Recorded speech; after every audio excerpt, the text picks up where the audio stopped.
Muito bem, penso que já estamos em condições de dar início. Dou as boas-vindas à Associação Nacional de Sargentos, na pessoa do seu Presidente.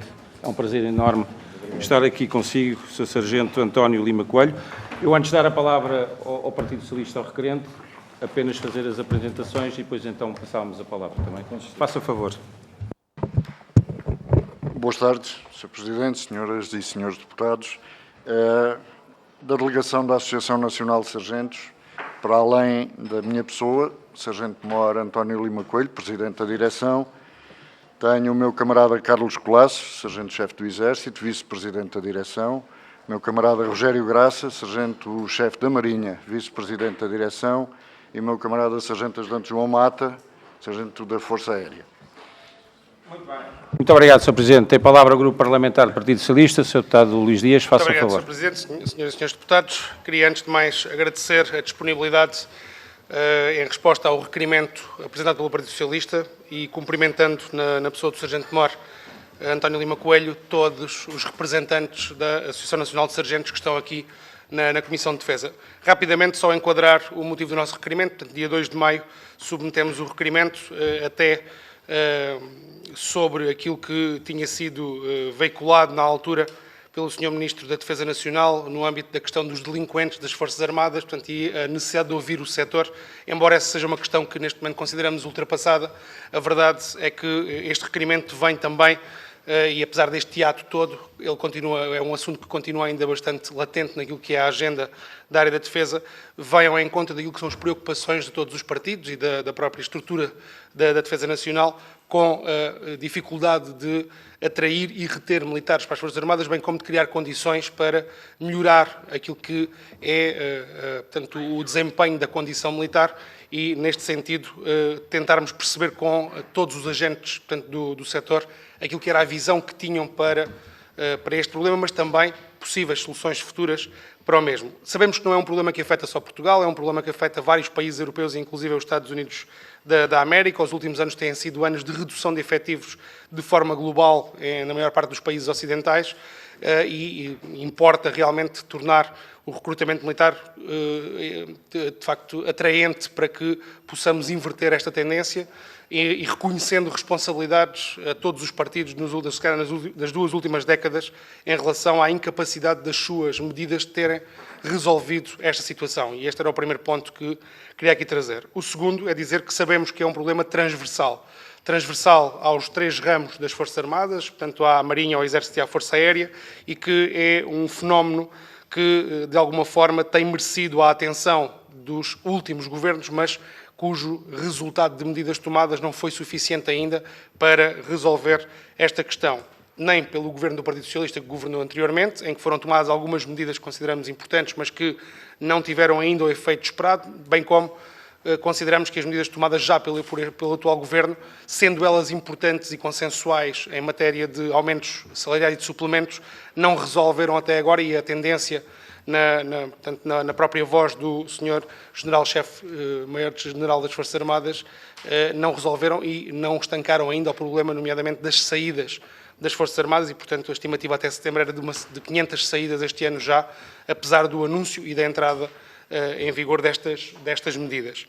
Aquilo que, de alguma forma, o modelo de profissionalização consagra é, para nós, particularmente importante no momento que estamos a viver, nomeadamente para assegurar a operação em Portugal, mas também das nossas missões externas e, nesse sentido, a garantia de termos medidas eficazes que envolvam todos os agentes do setor da defesa, torna-se, obviamente, uma necessidade premente, porque entendemos que não é com medidas pontuais que vamos resolver o problema, é com uma reflexão profunda de todos os setores e com a congregação de visões que mais procura construir pontos do que criar muros entre os diferentes agentes, até partidários, e, portanto, da nossa parte, essa disponibilidade para criar aqui pontos de contacto não só com as associações profissionais, obviamente com os ramos, e também com os demais partidos, para criar uma visão de conjunto da qual possam sair soluções.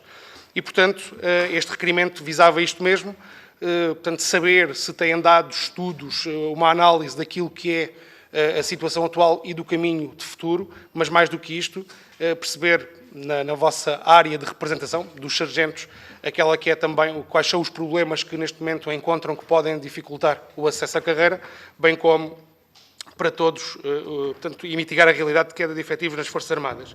Por último, dizer que, e para concluir, Sr. Presidente, dizer que o nosso papel hoje aqui não é para imputar responsabilidades a ninguém, não estamos neste papel para, de alguma forma, fazer algum tipo de avaliação de medidas já tomadas, mas sim para vos ouvir, porque consideramos, até por uma questão de consideração que sabem que temos por vós, consideramos que na Casa da Democracia nós temos a responsabilidade também de Muito obrigado, Sr. Deputado. para a solução. Tem a palavra, Sr. Presidente. Faça favor. Muito obrigado, Sr. Presidente. Senhores deputados, efetivamente, para nós, estas questões, gostaria de deixar logo à cabeça que defendemos desde há muitos anos que os problemas que afetam as Forças Armadas e que são sensíveis para quem serve o país nas Forças Armadas devem sempre ser tratados de uma forma suprapartidária. Entendemos que as Forças Armadas não são pertença de partido algum, as Forças Armadas estão ao serviço de todos os portugueses. E todos os portugueses elegem os seus representantes. E exatamente por isso nós temos a preocupação, quando endereçamos convites ou endereçamos documentos, fazê-lo a todos os grupos representados nesta Assembleia, porque é exatamente a noção que temos do que é a responsabilidade que foi posta pelos cidadãos eleitores naqueles que serão os seus representantes. Temos também a ideia de que servir nas Forças Armadas não é uma boa oportunidade de emprego, como infelizmente muitas vezes tem sido vendido, e perdoem-me a liberdade do verbo. Servir nas Forças Armadas, servir o país nas Forças Armadas é um serviço que nem todos os cidadãos, infelizmente, têm a oportunidade de desempenhar. Ora, confundir isto com uma boa oportunidade de emprego é enganar os cidadãos e é enganar os candidatos. Portanto, para nós, este é logo à partida um ponto que gostaríamos de que ficasse bem claro. Temos que, para a nossa análise, aquilo que temos, muito para além dos números, é a realidade prática que vamos encontrando nas unidades. E aqui gostava que ficasse bem claro que uma coisa são aqueles discursos que se anunciam sobre números de candidaturas e outra coisa é quem realmente fica ao serviço das Forças Armadas. Porque estamos a passar uma imagem para os cidadãos de que as coisas se estão a resolver e que agora está tudo muito mais fácil, e posso assegurar-vos que assim não é. A semana passada estivemos a fazer uma palestra numa das escolas de sargentos e foi-nos transmitido por um dos instrutores que se abriram 100 e qualquer coisa de candidaturas, apareceram 80 candidatos, na altura já só estão 72 e havia 3 processos de desistência naquele momento em cima da mesa. E depois de concluída a formação básica, depois do juramento de bandeira, também são muitos aqueles que já não ficam muito mais ao serviço. Porque tem sido passada uma imagem que não corresponde de todo à realidade que depois se vivem nas unidades.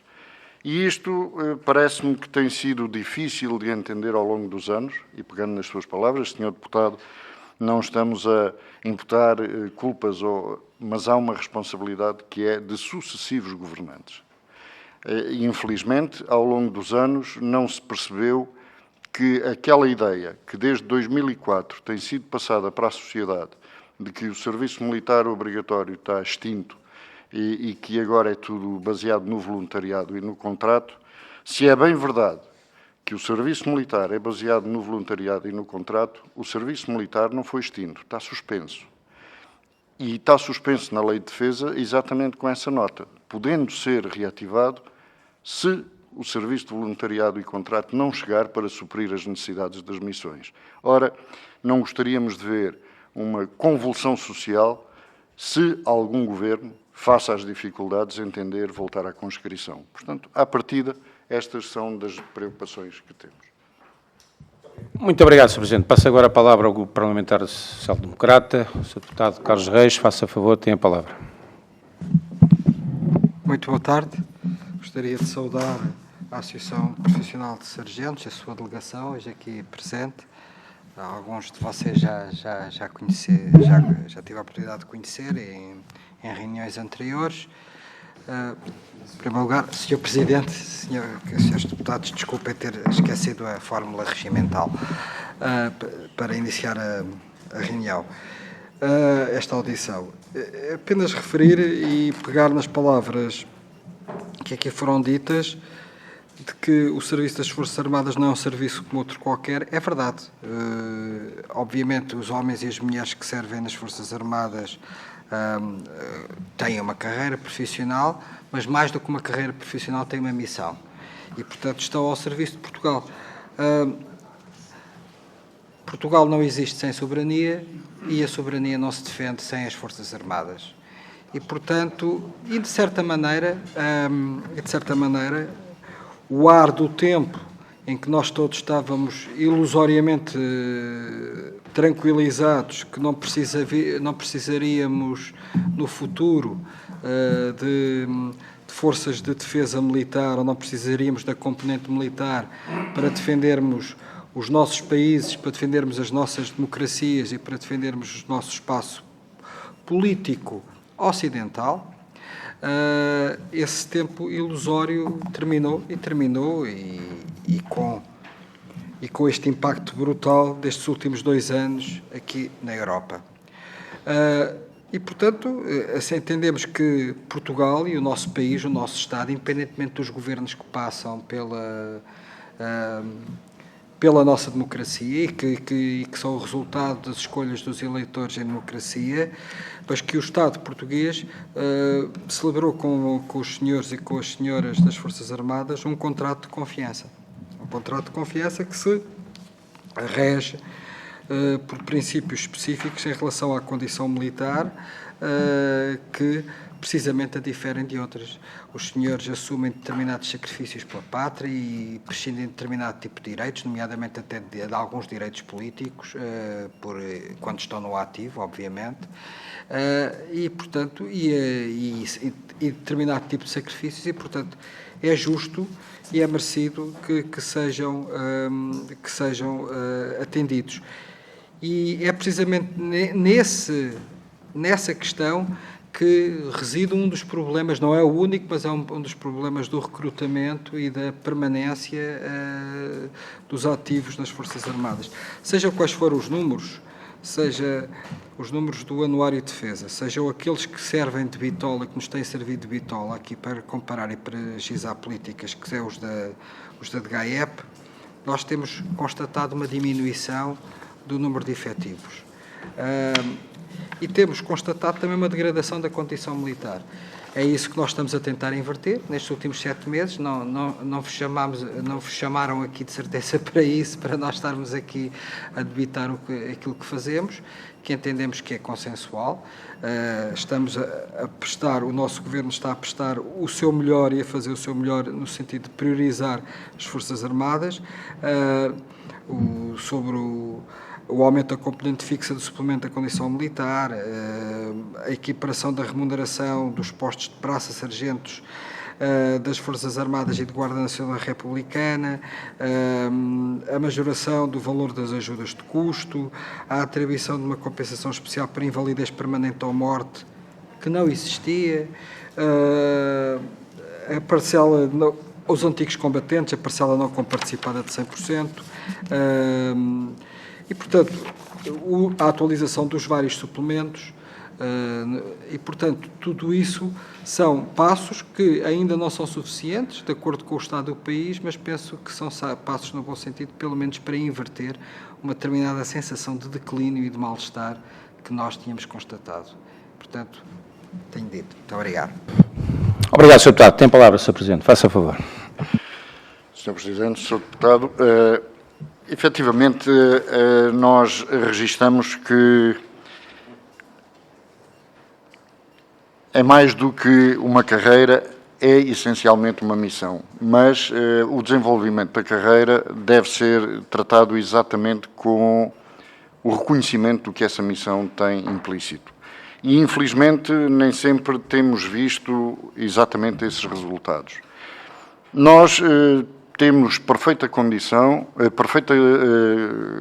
consciência que no dia em que assumimos uma condição militar, já éramos cidadãos, não abdicámos da condição de cidadania, antes, pelo contrário, assumimos uma condição de cidadania muito mais elevada, que é a de, se necessário, dar a vida para que os demais cidadãos tenham os seus direitos devidamente salvaguardados. E parece que há alguma dificuldade em reconhecer isto e há até, por vezes, a tentativa de ver nos cidadãos militares cidadãos menores. Ora, efetivamente, a restrição de alguns direitos, a restrição de algumas condições que os demais cidadãos gozam, é exatamente isso, é uma restrição, não é uma proibição. E aquilo que vamos assistindo, infelizmente, é que se confunde muito restrição com proibição, limitando os cidadãos militares em muito daquilo que poderia ser um valor acrescido na procura de soluções. Desde logo, nas 5 medidas que foram anunciadas e que foram publicadas em forma de decreto-lei, infelizmente, e contrariando o que a própria lei prevê, as associações não foram parte ativa na sua construção. Não temos a pretensão de que, participando, as nossas posições são as melhores, mas temos a firme convicção de que, não participando, os resultados poderão não ser tão bons como seria desejável. Tão só porque há um conhecimento no terreno daqueles que todos os dias envergam o uniforme, têm as botas no terreno e vão sentindo aquilo que são as dificuldades. E se houvesse a humildade de, cumprindo a lei, nomeadamente logo a começar pela linha A do número 2 da Lei Orgânica 3/2001, se integrassem as associações nas comissões de estudo, nos grupos de trabalho, etc., etc., que vão sendo criados em sede de Ministério, em sede de Estados-Maiores, isto poderia ser uma mais-valia. Continuamos a viver algum complexo de reconhecer às associações aquilo que, fora de portas e em países que nos são referidos como exemplos, é uma realidade e não é por isso que esses militares desses países desempenham menos bem as suas funções. Julgo que é chegada a hora de, nesta casa, haver a coragem de dar um passo maior e aquilo que se fez há 23 anos atrás, com a aprovação por unanimidade da Lei Orgânica 3/2001, que passou a reconhecer aos militares o direito ao associativismo profissional, se perceba que já é pouco para defender as condições socioprofissionais que, se devidamente tratadas, então sim, poderão ser uma resposta à dificuldade de recrutamento e retenção. Porque é exatamente aí que as dificuldades existem. É nas condições socioprofissionais e que as associações podem e devem dar o seu contributo e ajudar a trabalhar para melhorar a tal degradação da condição militar. Efetivamente, sobre as questões das remunerações, mais adiante, numa outra resposta, poderemos também alimentar um pouco mais a nossa posição, porque, muito rapidamente, e sobre estas medidas agora publicadas, vimos com preocupação que algo que começou no mandato da Sra. Ministra Helena Carreiras, quando atualizou o suplemento da condição militar para a parte fixa do suplemento da condição militar para 100 euros, também revogou o número 5 do artigo 10º do Decreto-Lei 296 de 2009, de 14 de outubro, que regulamenta o nosso regime remuneratório. E, ao fazê-lo, não permite que qualquer alteração ao suplemento, à parte fixa do suplemento da condição militar, seja feito de acordo com o aumento dos vencimentos, com a atualização dos vencimentos anualmente. O que significa que esta parte fixa do suplemento, que aparece como uma coisa de grande dimensão, daqui a uns tempos não terá o mesmo peso.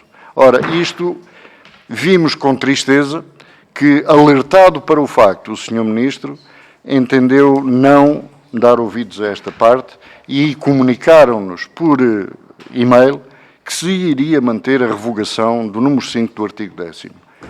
Seria importante que também aqui se alterasse a legislação no sentido de que isto pudesse ser reposto. Mas, relativamente ao regime remuneratório, gostaria de me pronunciar mais adiante em mais detalhe. Sr. Presidente, dou a palavra ao Grupo Parlamentar do Partido Socialista. Deputado Ricardo Lino, faça o favor, Sr. Deputado. Obrigado, Sr. Presidente, Srs. Deputados. Eu começo por saudar, de facto, a Associação Nacional de Sargentos e dar uma nota pública e pessoal da consideração que tenho pelo vosso trabalho e entendo que nunca é demais realçar, de facto, a importância central que a patente de sargento tem na manutenção da operacionalidade das nossas Forças Armadas no seu todo. Como sabem, esta audição de hoje advém já de um requerimento apresentado pelo Grupo Parlamentar do PS já no dia 2 de maio e, de facto, depois de ouvir o Sr. Sargento Mor Lima Cunha, de facto, é com algum lamento, de facto, se nós tivéssemos ouvido um pouco mais cedo algumas questões em sede de Orçamento de Estado, possivelmente os vários grupos parlamentares aqui representados teriam feito algumas propostas que não adulteriam muito os valores em causa, mas seriam claramente iriam ao vosso encontro, sem dúvida alguma. Depois de o ouvir, ficamos com essa sensação.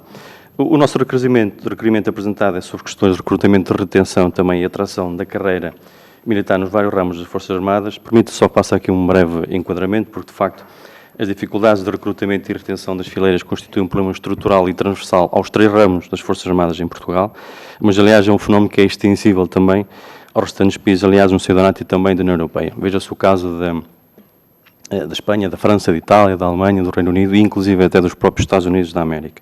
O agravamento da atual situação exige claramente uma compreensão da natureza deste fenómeno e implementação também de medidas concretas, estruturais e concertadas para tentar combater este fenómeno. Neste sentido, desde logo, queremos essencialmente ouvir a Associação Nacional de Sargentos e temos também algumas questões para vos colocar. Em primeiro lugar, pedir que nos faça um breve diagnóstico da situação atual ao nível do recrutamento em cada ramo, se for possível, no sentido, de facto, de perceber se há alguma tendência de melhoria dos índices de recrutamento e retenção dos militares em cada ramo das Forças Armadas. Gostaríamos também de perceber se é possível inferir alguma relação de impacto das medidas de valorização remuneratória anunciadas pelo Governo em julho deste ano, 2024, com uma possível melhoria dos índices de recrutamento. Entendemos claramente que as preocupações com a componente remuneratória são efetivamente muito legítimas, sem dúvida alguma, mas devem também ser conjugadas com transformações estruturais que também precisam de ser feitas. Isto porque há toda uma série de outros mecanismos, ainda há pouco na sua intervenção inicial o Sr. Sargento Mor disse algumas, e na anterior edição também com os oficiais também ouvimos algumas. De facto, há uma série de outros mecanismos de apoio que não devemos ignorar e que podem claramente também incrementar o rendimento disponível dos militares. Questiono-vos justamente sobre isso, sobre quais outras medidas que vão para além desta valorização remuneratória, nomeadamente os suplementos, eventualmente condições também de alojamento, também das próprias messes disponíveis nos vários quartéis, e que possam contribuir para tornar a vida militar mais atrativa, tanto na dimensão do recrutamento como também da retenção. E quais são as medidas mais urgentes que vocês consideram necessárias para combater este problema? Perguntarmos ainda se consideram se há espaço para prosseguir e aprofundar as medidas que constam do plano de ação para a profissionalização do serviço militar e, se sim, em que nível e quais medidas é que assim o consideram. E, por fim, perguntar-vos também se nos fóruns internacionais em que a vossa associação está representada e que participa, se o problema do recrutamento, da retenção e atratividade da carreira militar se tem sido suscitado nesses fóruns, se tem sido debatido e também que soluções ou exemplos de medidas estão a ser avançados noutros países que podemos tomar como exemplo e que possamos tentar também implementar em Portugal com a devida adaptação ao nosso contexto e realidade. Obrigado pela vossa atenção. Muito obrigado, Sr. Deputado. Tem a palavra, Sr. Presidente. Faça o favor. Muito obrigado, Sr. Presidente. Sr. Deputado, efetivamente, quer queiramos, quer não, e eu não gostaria que perspassasse sequer uma imagem que roçasse o mercenarismo, porque não é disso que se trata, mas, enquanto cidadãos, também com responsabilidades familiares e outras, a capacidade económica é determinante também para a atratividade. E, de facto, não temos tido uma atualização a este regime remuneratório global desde 1 de janeiro de 2010. E eu estou a falar do regime remuneratório e não apenas de suplementos ou partes do regime remuneratório. Porque quando estas coisas são vistas parcialmente, desenvolvem-se outro tipo de injustiças. E relativamente ao regime remuneratório, gostaria de lembrar que nesta mesma casa, em 26 de outubro de 2022, tivemos a oportunidade de apresentar uma proposta de revalorização do sistema remuneratório aplicável aos sargentos.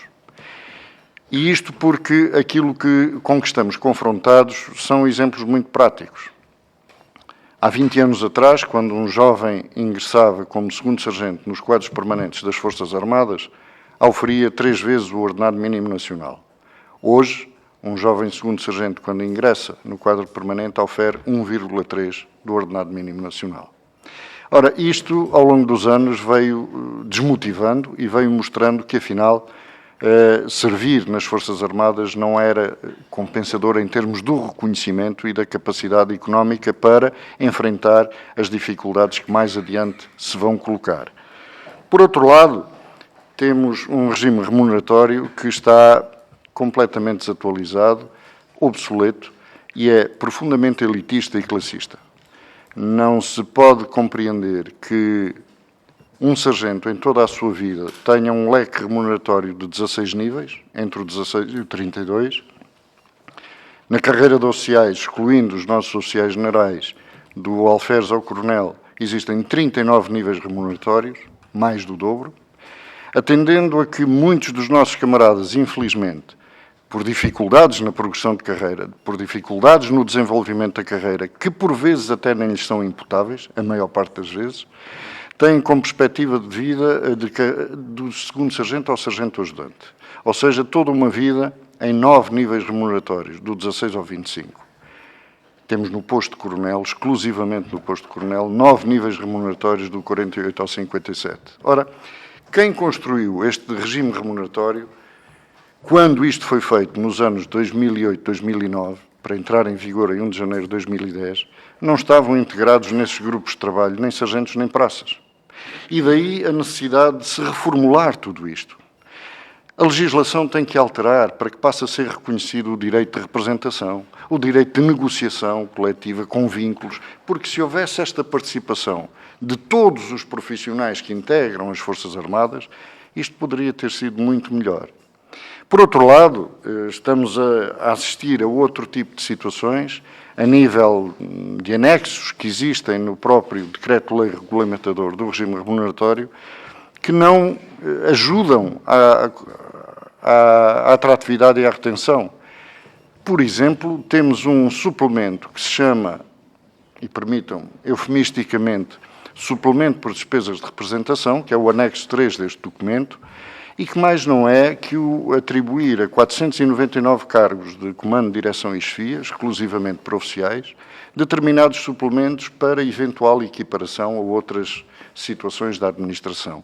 Aquilo que defendemos é que, se a preocupação é reconhecer os níveis de responsabilidade dos nossos chefes, é legítimo que assim seja, pois que se faça numa tabela aplicável aos militares. A transposição dos militares para a tabela única da administração pública foi um erro e está à vista, porque deixou de ser reconhecida a especificidade da condição militar. Os militares têm uma forma própria de servir que não pode ser vista à luz de uma qualquer tabela dos demais agentes da administração pública, com todo o respeito que temos pelos nossos funcionários públicos, porque não haveria Estado que funcionasse sem eles. Contudo, a condição militar não pode estar limitada a isso. E temos aqui preocupações muito grandes quando, por exemplo, foram agora anunciadas alterações exclusivamente para praças e para os 2 postos mais baixos da categoria de sargentos. Somos confrontados com jovens sargentos a questionar se valerá a pena fazer o esforço para ingressar no quadro permanente, porque a valorização salarial, o reconhecimento desse esforço e dessa disponibilidade para servir o país como outra condição, não tem grande significado. Ora, quando se fazem obras a retalho, cedo ou tarde as feridas vão surgir. E, em vez de vir ajudar, vem criar mais dificuldades. E aquilo que sentimos no terreno, porque nós não temos nenhuma ligação direta à administração dos ramos, e os ramos também entendem que não nos devem prestar todas essas informações, não sabemos, de facto, se estas novas medidas vieram ou não ajudar no processo de atratividade e recrutamento. Aquilo que sentimos no terreno, dito por camaradas nossos que estão na instrução nos vários ramos, é que não é exatamente aquilo que vai perspassando na opinião pública. Existem, camaradas, cidadãos que se apresentam, mas que rapidamente desistem porque muitos deles afirmam que afinal não era isto que estavam à espera. E isto é preocupante porque, para além de estarmos a perder quadros por via do abandono antecipado de abator quadro, não estamos a repor cidadãos para os acompanhar. Obrigado, Sr. Presidente. Tem agora a palavra o Partido Chega. Sr. Deputado Francisco Gomes, faça favor.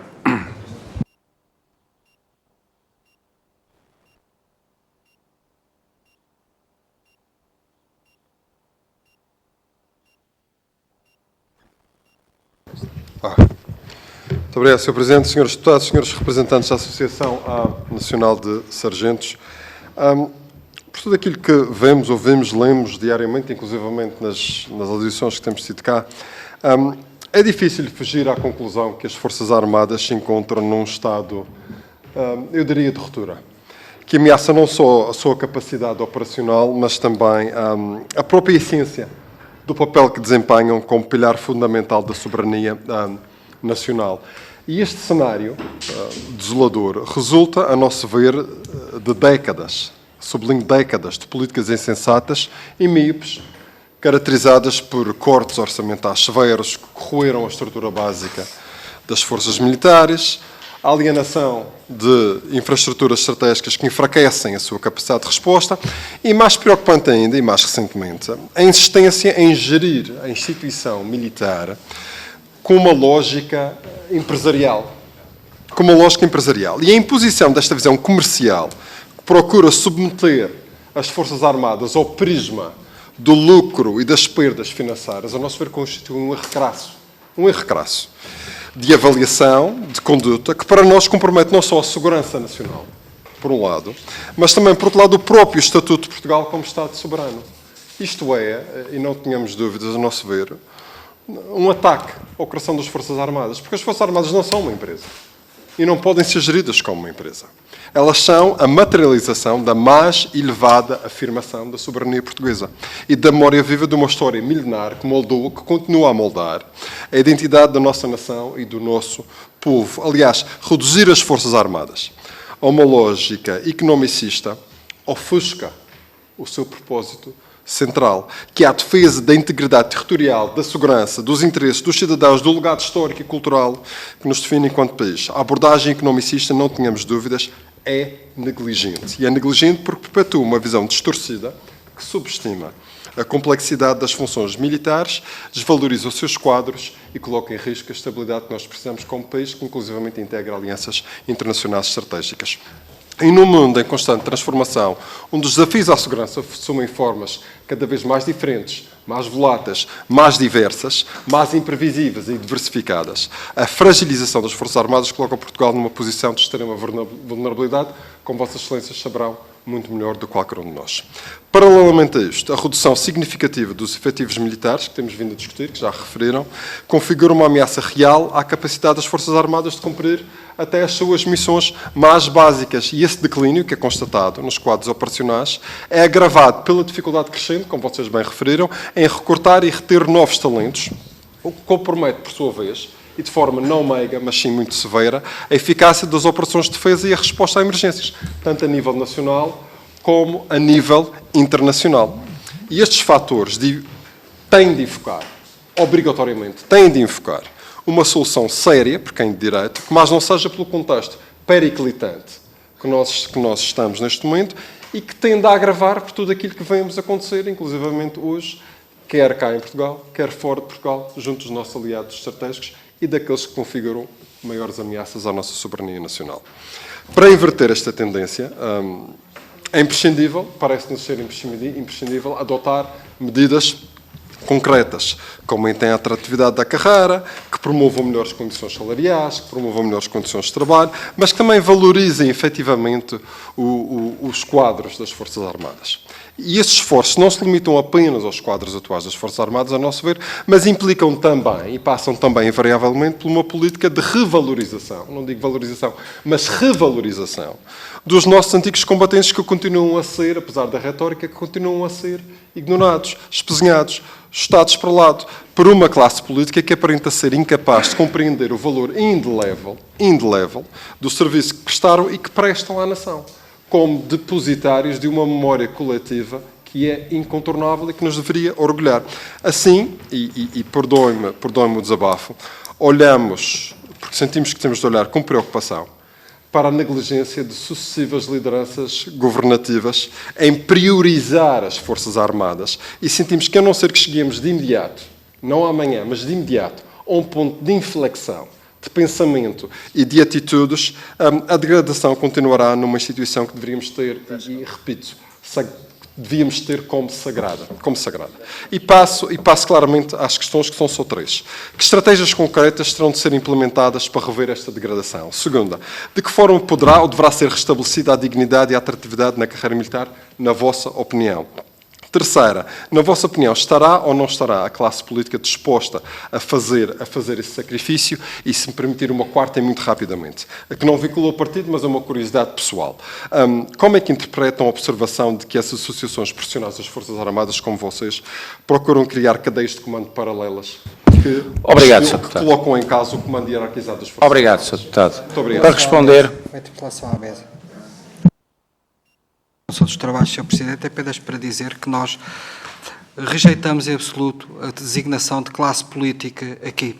Nós não somos classe política, somos membros do órgão de soberania. Os políticos aqui são eleitos pelo povo e nós somos parte do povo. A nossa classe é classe popular, a classe do povo. Eu venho da Buraca, nasci da Buraca. Muito bom, Sr. Deputado. Também, e sou filho de Beirões, eu não faço parte de classe política nenhuma. Muito obrigado. Muito bem. Para responder, Sr. Presidente, tem a palavra. Senhor Deputado, Senhor Presidente, permita-me, face a esta situação, permita-me a liberdade de dizer algo que tenho dito aos meus camaradas em inúmeras palestras que vamos fazendo e que tem a ver com 2 palavras que no léxico nacional ganharam contornos negativos, vá-se lá saber porquê, particularmente depois da Revolução. E uma delas é a palavra política. E, efetivamente, o que estamos aqui a fazer é política e estamos perante políticos. Será da nossa parte a política associativa, para a qual fomos eleitos, será da parte dos senhores e senhoras deputados a política partidária para a qual também foram eleitos. Nós manteremos a nossa postura de política associativa. E também a questão da palavra sindicato.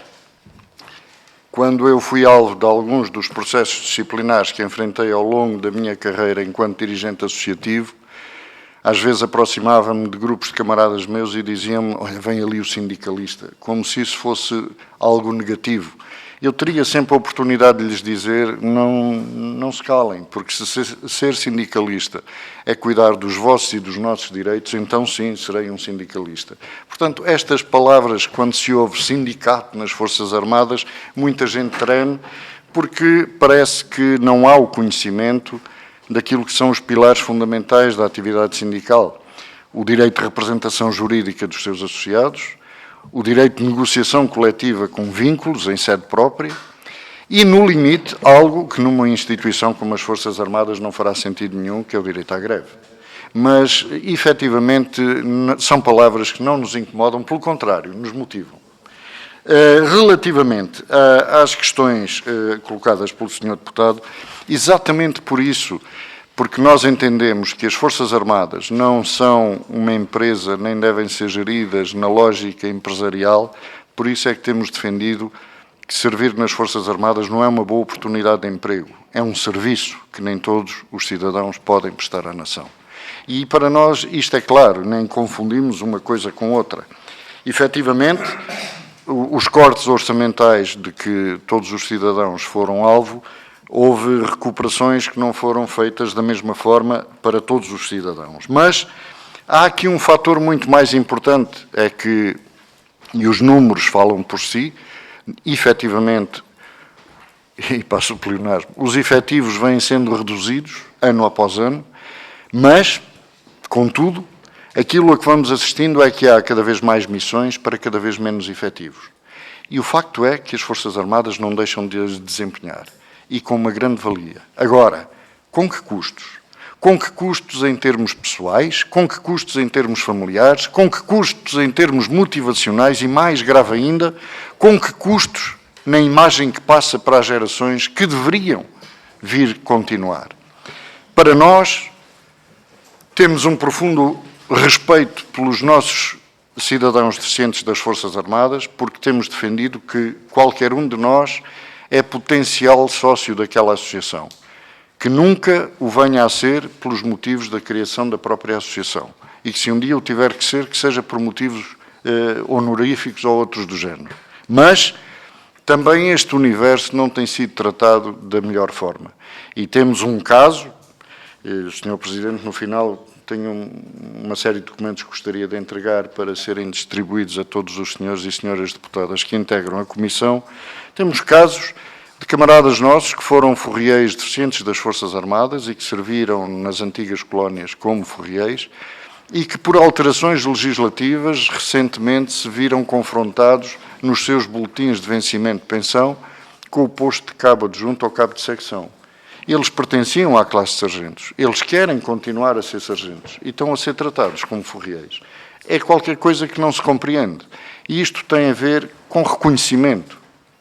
E estamos a falar de um universo que são 300 e poucos homens. Não é isto que vai causar a ruptura dos orçamentos de Estado, mas as suas consequências e o seu reconhecimento serão incomensuravelmente maiores. Na sociedade, não só nos próprios, mas na sociedade.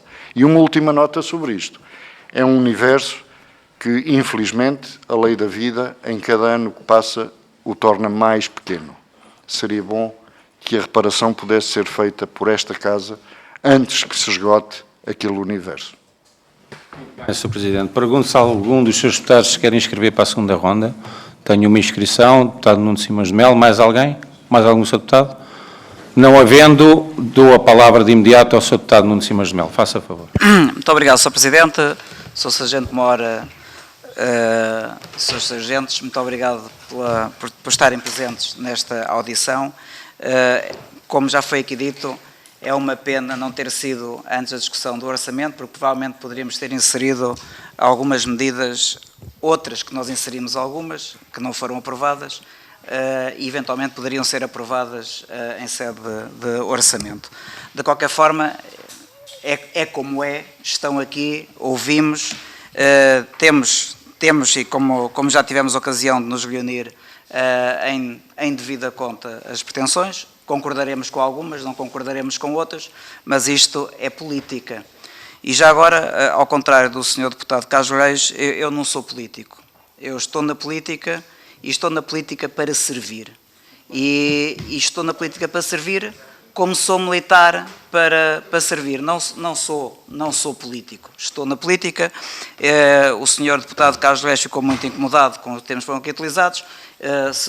Ficou ofendido na sua honra. Eu, em nome, se o Sr. Deputado permitir, Sr. Presidente, que eu continuo. Quero terminar, Sr. Deputado. Faça favor. Muito obrigado, Sr. Presidente. Se o Sr. Presidente permitir que eu continue, eu estava a querer acabar a minha intervenção.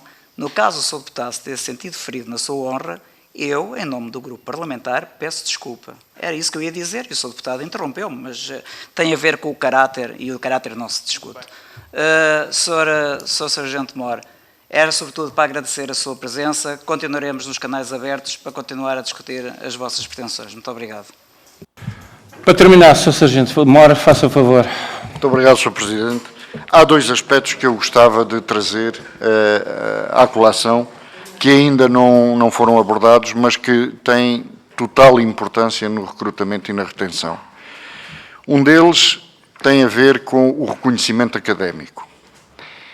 Senhoras e senhores deputados, em boa hora, pouco tempo depois do processo de Bolonha, foi reconhecido aos nossos oficiais o grau de mestrado. E hoje, os jovens cadetes, quando saem das academias militares, da Escola Naval, saem jovens oficiais mestrados em ciências militares. E muito bem. Recentemente, o Sr. Almirante Silva Ribeiro disse-nos, já no final do seu mandato, que com muita satisfação tinha conseguido, para algumas situações de oficiais superiores, o grau de doutoramento em ciências militares. E muito bem. A pergunta é porque é que andamos há tanto tempo, desde 2015, a enrolar um nível 5, que mais não é que um 12º com pouco mais, porque há dificuldade enorme em reconhecer aos sargentos o grau de licenciatura. Um grau de licenciatura, hoje em dia, não é nenhuma prenda por aí além, é o reconhecimento daquilo que, de facto, é a capacidade tecnológica, aquilo que são as proficiências técnicas dos sargentos. Há aqui uma carga profundamente negativa no não reconhecimento deste grau académico. E, havendo este grau académico no final de um curso de formação de sargentos, que se necessário alterar os currículos, alterar os corpos docentes, pois que se faça. Mas, havendo este reconhecimento, isto vai concorrer, sem dúvida, para a atratividade e também para a retenção.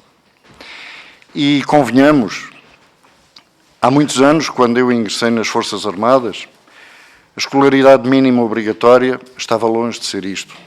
Tive camaradas meus com a 4ª classe. Hoje, não reconhecer uma licenciatura a quem tem a formação de sargento das Forças Armadas é não querer reconhecer esta classe profissional da forma que o devem ser reconhecidos. Por outro lado, há um aspecto que tudo aquilo que estamos aqui a falar deixa de fazer sentido se não houver respostas. E isso tem a ver com a saúde militar. A saúde militar não é uma oferta pelos lindos olhos dos militares. Muitos cidadãos não têm a consciência de que a saúde militar é a exigência máxima que é posta à nossa condição. A Lei das Bases Gerais do Estatuto da Condição Militar, no seu artigo 2º, a Lei 11 de 89, de 1 de junho, no seu artigo 2º, caracteriza a condição militar. E caracteriza em 9 linhas. As 8 primeiras são de deveres e obrigações. Ao longo de todos estes anos, não sofreram a mais pequena alteração. Os deveres e obrigações que nós assumimos continuam presentes e são respondidos exatamente na mesma medida. Pois a única linha que reconhecia especiais, e por alguma razão o legislador lá colocou a expressão especiais, direitos, regalias nos campos do apoio social, da saúde, das carreiras, das remunerações, da formação, tem sofrido os mais graves tratos, que a pontos de que hoje não tenhamos um hospital das Forças Armadas que responda à capacidade operacional tal qual ela se exige. Não quero trazer aqui casos concretos por acaso. Temos todos os dias queixas de camaradas nossos, não apenas na reserva, não apenas na reforma, mas também no ativo, que se queixam da falta de resposta do hospital nas suas variadas valências. Gostaria de lembrar um caso que nos custou a todos muito, quando um navio da Marinha, que partia para o norte para uma missão, ao largo de Cascais teve que fundear para evacuar um militar que se sentiu mal. O militar foi evacuado para o Hospital de Cascais, numa ambulância dos bombeiros. Do Hospital de Cascais contactaram o Hospital das Forças Armadas e a resposta foi: não o tragam para aqui porque não temos capacidade. O jovem foi evacuado para o Hospital de São José e, infelizmente, um mês depois faleceu. Ora, não é isto que se espera de um Hospital das Forças Armadas? Que a nós nos foi dito, quando se extinguiram os outros hospitais, que esta fusão se destinava a melhorar. Era para melhorar. E aquilo que temos assistido é que de melhoras não vemos nada. Pelo contrário, senhor, se me permite, para terminar, gostaria de dizer que a saúde militar, que os militares no ativo podem ser sancionados se negligenciarem a sua própria saúde, não deve ser encargo dos militares. O Estado que deles exige essa permanente disponibilidade deve assegurar os meios para que possam responder. E então, não respondendo, então sim, que os sancionem.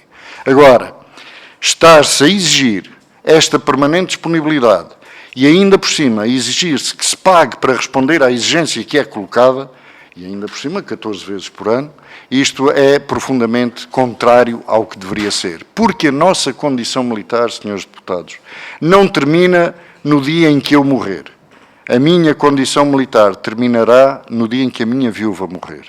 E isto tem que ser claro junto dos cidadãos. Muito obrigado. Muito obrigado, Sr. Presidente. Resta-me agradecer à Associação Nacional de Sargentos, na pessoa do Sr. Presidente, a todos os elementos da delegação que aqui hoje estiveram connosco e damos por terminada a nossa audição. Muito obrigado a todos.